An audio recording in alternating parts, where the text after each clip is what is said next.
थरिया खोजला तारा करिया आग लग जाला दिल के भीतरिया काम कइला से हो गई करिया हम तो नैहरे में रहिए सबरिया। स्वागत है शिवानी सिंह हमारे इस चैनल पे, बेटा वाला लड़का चैनल पे।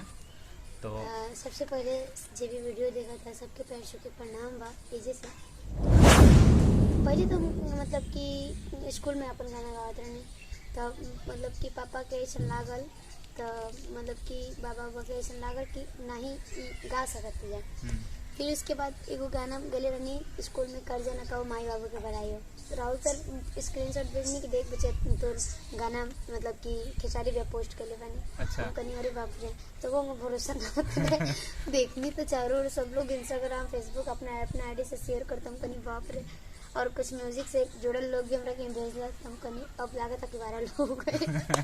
अभी आप ट्रेंडिंग स्टार, पावर स्टार, इन लोगों के साथ घूम फिर रही है या गाना गा रही है, तो कैसा लग रहा है?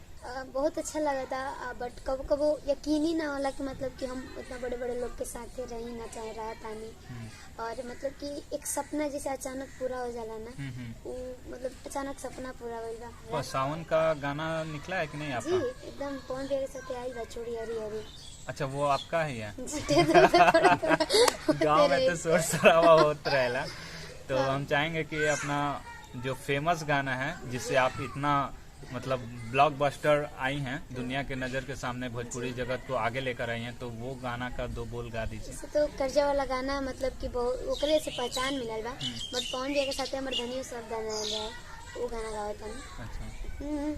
किले के थरिया खोजला तारा करिया आग लग जाला दिल के भीतरिया काम कइला से हो गई करिया हम तो नैहरे में रहिए सबरिया। तो भैया का लाइन था, अरे रुसना करे जा हमर फाटे छोटी छोटी बात पा तू लागो तड़ू डांटे धनी हो सब धन तोहरे नु बाटे धनी हो सब धन तोहरे नु बाटे।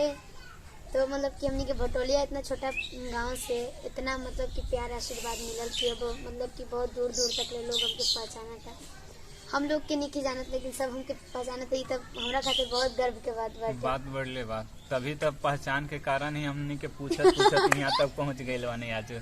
अच्छा, तो अगला बार अब आप अपने गांव में कब दर्शन दीजिएगा? अभी तो सावन के सीजन चलता है, हम ऐसी ना गांव में कहीं हम गाड़ी के पूजा करावे थार लिए। थार के पीछे क्या राज क्या है? थार में बचपन से ही सपना हटे कि हम थार में बैठे।